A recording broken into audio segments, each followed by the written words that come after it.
दोस्तों आप सभी का स्वागत है आपके अपने YouTube चैनल विद्या इन्फोटेक पे। तो दोस्तों मैं हूं प्रदीप चौधरी और आज इस वीडियो लेक्चर में पढ़ेंगे कक्षा 10 गणित प्रश्नावली 3A। आज शुरू करेंगे इस वीडियो लेक्चर में प्रश्नावली 3A पहला सवाल से।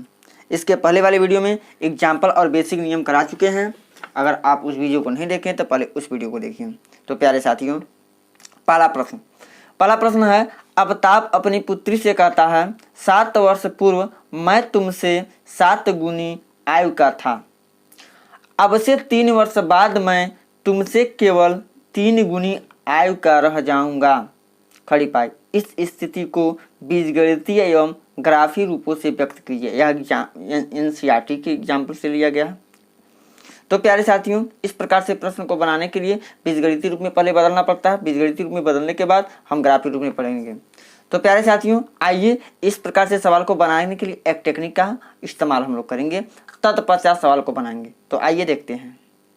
तो प्यारे साथियों, उम्र पे आधारित क्वेश्चन यानी कि आयु पे आधारित प्रश्न को लगाने के लिए, बीजगणितीय रूप में बदलने के लिए कुछ बेसिक नियम होते हैं, उसे जानना बहुत जरूरी है। प्यारे साथियों ध्यान दीजिए, अगर वर्तमान एक होता है वर्तमान उम्र, यहाँ पे वर्तमान उम्र अगर हमको पता है, ध्यान दीजिए वर्तमान उम्र पता रहता है, तो इसके बाद यानी इधर बढ़ेंगे, इसके आगे बढ़ेंगे तो आता है के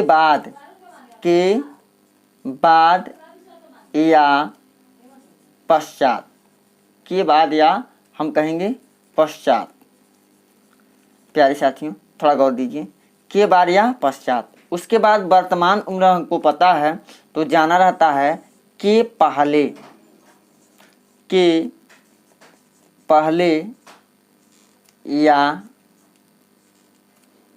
पहले या पूर्व की बात करता है। प्यारे साथियों थोड़ा गौर कीजिएगा। अगर मान लीजिए वर्तमान उम्र पता है आपको, वर्तमान उम्र मान लेते हैं आप लोग, के बाद या पश्चात के उम्र की पता लगाना रहता है तो प्लस किया जाता है, और वर्तमान उम्र के में से अगर आपको के पहले या पूर्व में जाना है तो घटाना रहता है। जैसे आप एग्जाम्पल के थ्रू समझिए, एग्जाम्पल के थ्रू मैं समझाने का प्रयास करूंगा। जैसे राम का वर्तमान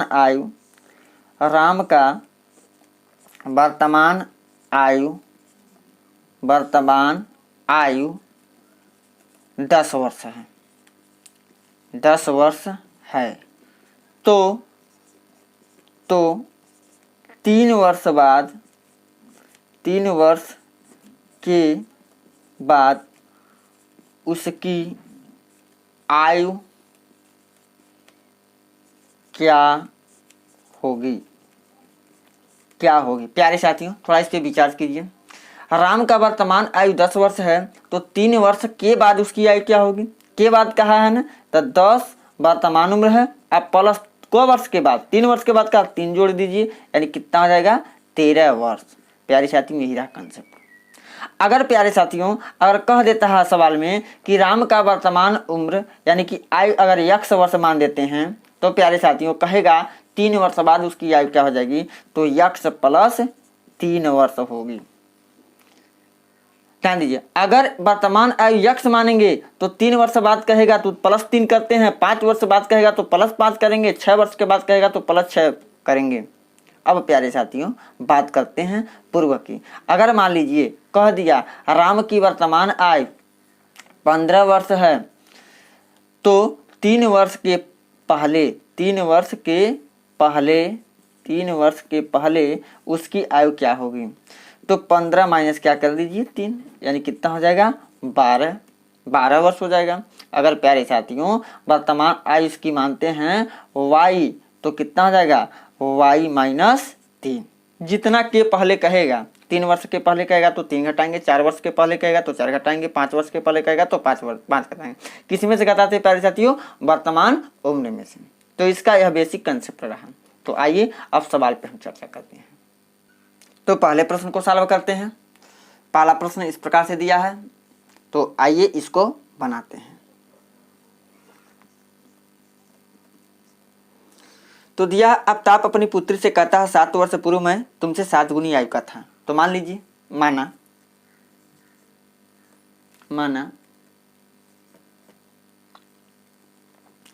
पिता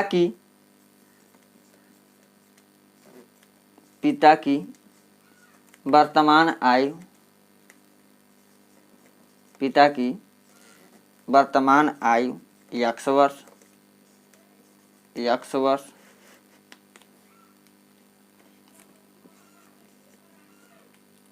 तथा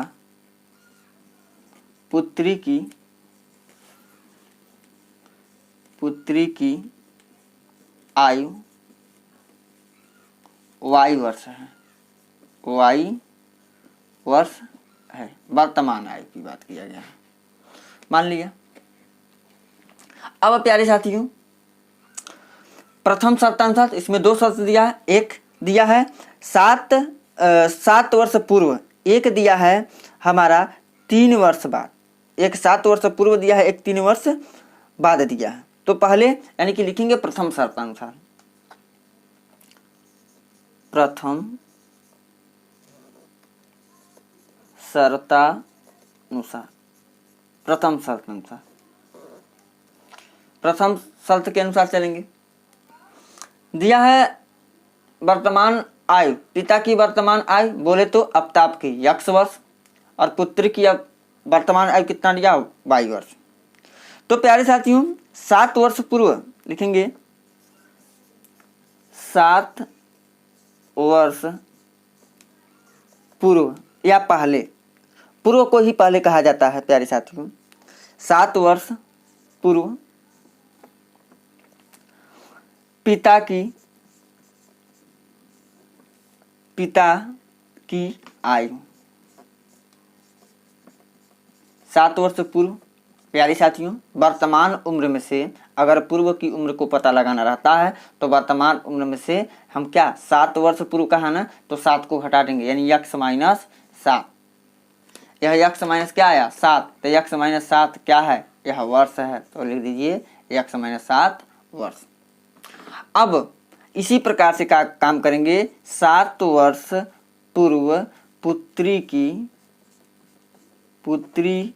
की आयु, 7 वर्ष पूर्व पुत्री की आयु कितनी हो जाएगी, यानी कि वर्तमान उम्र कितनी है पुत्री की, y वर्ष, तो y माइनस 7 वर्ष। अब इसका बीजगणितीय निरूपण करेंगे। तब कहा है कि 7 वर्ष पूर्व में तुमसे 7 गुनी आयु का था, पिता 7 गुनी थे, अब पुत्री कितनी गुनी थी, 7 गुनी कम, यानी कि पिता का उम्र अगर मान लीजिए पिता होते हैं 49 साल के, 49 वर्ष के, तो पुत्री की उम्र कितनी होगी 7 साल, 7 साल होगा, क्योंकि 7 गुनी ज़्यादा था। इसलिए प्यारे साथियों लिखेंगे x माइनस 7 बराबर y माइनस 7। यह 7 गुनी है, 7 गुनी कम है, तो इसमें हम 7 से गुणा करा देंगे समीकरण को बराबर बनाने के लिए। अब प्यारे साथियों हो जाएगा क्या कि x minus 7 is equal to 7 कन्ने 7y माइनस 7 सत्ते 49, 7y को इधर पक्षांतर कर दीजिए, तो हो जाएगा x minus 7y is equal to minus 49, अब प्लस 7 माइनस 7 इधर जाएगा तो प्लस 7 हो जाएगा x minus 7y is equal to minus 42। यह रहा हमारा पहला समीकरण। अब इसी प्रकार से हम द्वितीय शर्तानुसार चलेंगे, द्वितीय शर्तानुसार हम द्वितीय शर्तानुसार चलेंगे प्यारे साथियों। चलिए द्वितीय शर्तानुसार देखते हैं। दूसरा शर्त क्या कहा, द्वितीय शर्त कहा है कि अब से 3 वर्ष बाद मैं तुमसे 3 गुनी आयु का रह जाऊंगा। 3 वर्ष के बाद कहा है, तो लिखेंगे 3 वर्ष बाद पिता की आयु, तो प्यारे साथियों 3 वर्ष के बाद पिता की आयु कितनी हो जाएगी, तो प्यारे साथियों वर्तमान उम्र कितना है पिता की x वर्ष, तो 3 वर्ष बाद तो x प्लस 3, यह क्या हो जाएगा वर्ष। अब प्यारे साथियों 3 वर्ष बाद पता लगाएंगे किसकी उम्र को, पुत्री की उम्र। 3 वर्ष बाद पुत्री की आयु बराबर कितना हो जाएगा y प्लस 3 वर्ष। अब इसके लिए भी एक समीकरण बन जाएगा। बन जाएगा x plus 3 is equal to y plus 3, लेकिन इसमें किससे गुणा करेंगे? 3 से, क्योंकि 3 गुनी हो गई है। तब प्यारे साथियों हो जाएगा x plus 3 is equal to 3y plus 3 त्रिकी 9। अब पक्षांतर कर दीजिए, x यहाँ पे माइनस होगा, प्लस 3y इधर आएगा तो क्या हो जाएगा? माइनस में हो जाएगा। तो प्यारे साथियों यहाँ पे लिखेंगे x minus 3y is equal to 9 minus 3। अब इसके बाद होगा यह अगला स्टेप बन जाएगा x minus 3y is equal to 6। समीकरण रहा है हमारा 2। यह रहा बीजगणितीय निरूपण। तो प्यारे साथियों पहला इसका आंसर हो गया हमारा बीजगणितीय निरूपण। अब चलिए अब इसको ग्राफिक विधि से हल करते हैं। तब लिखेंगे दी गई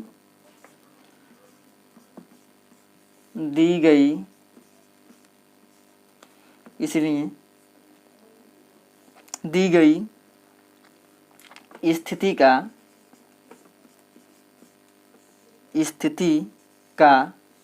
बीजगणितीय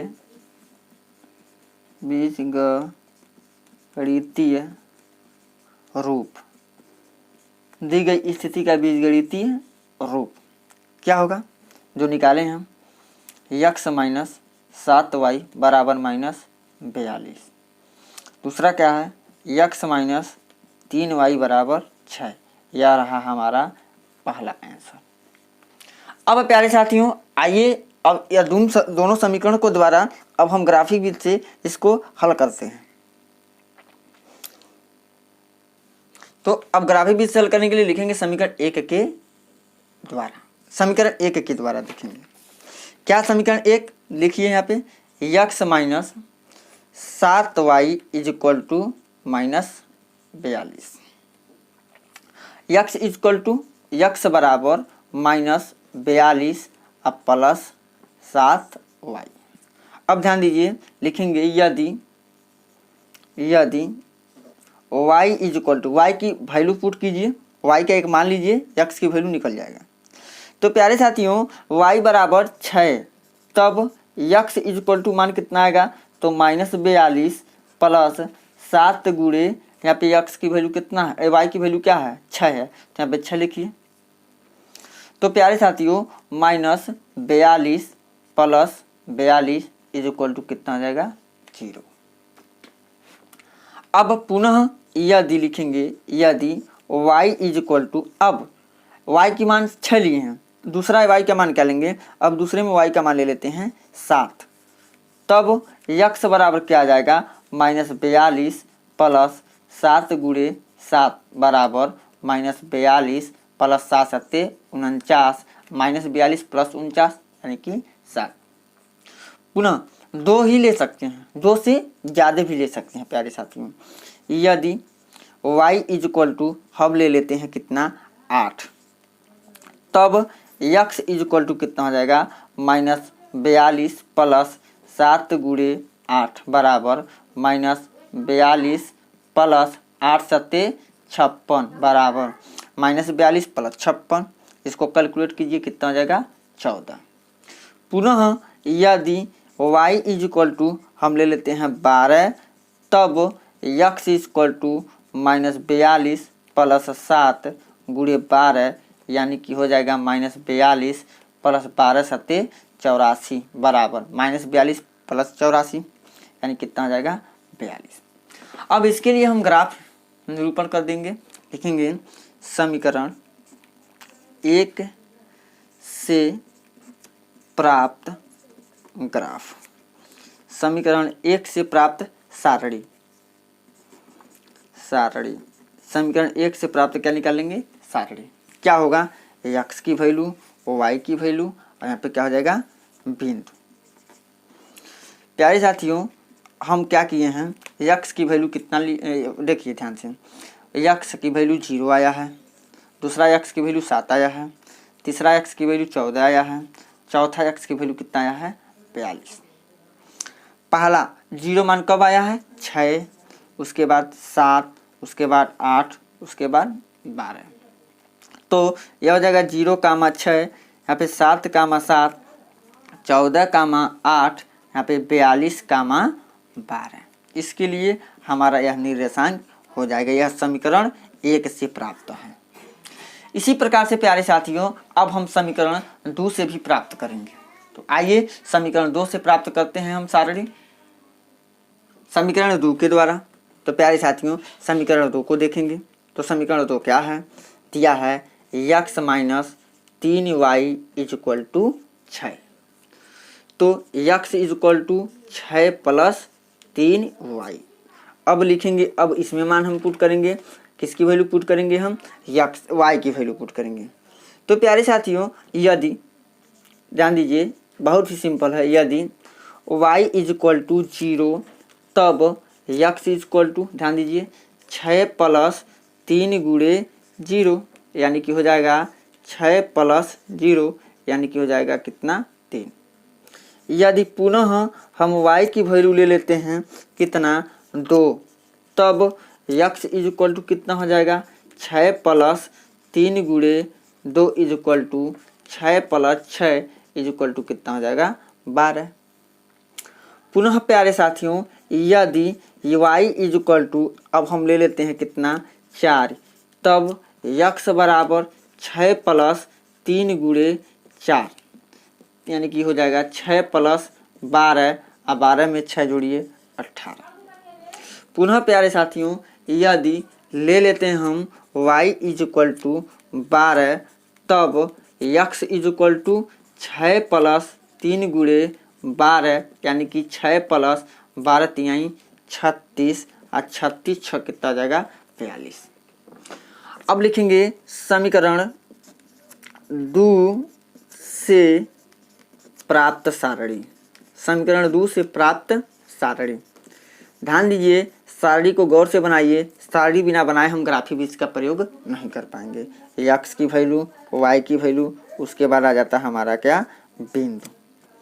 तो प्यारे साथियों बिंदु x की वैल्यू कितना आया, 3, 12, 18 और 42।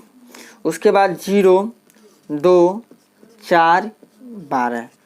निर्देशांक 3,0, 3,0 हो जाएगा। सॉरी यहाँ पे 3 नहीं होगा, यहाँ पे 6 होगा प्यारे साथियों, थोड़ा मिस्टेक हो गया। यहाँ पे क्या हो जाएगा, 6, यहाँ पे हो जाएगा 6,0, 12,2, उसके बाद 18,4, उसके बाद हो जाएगा 42,12।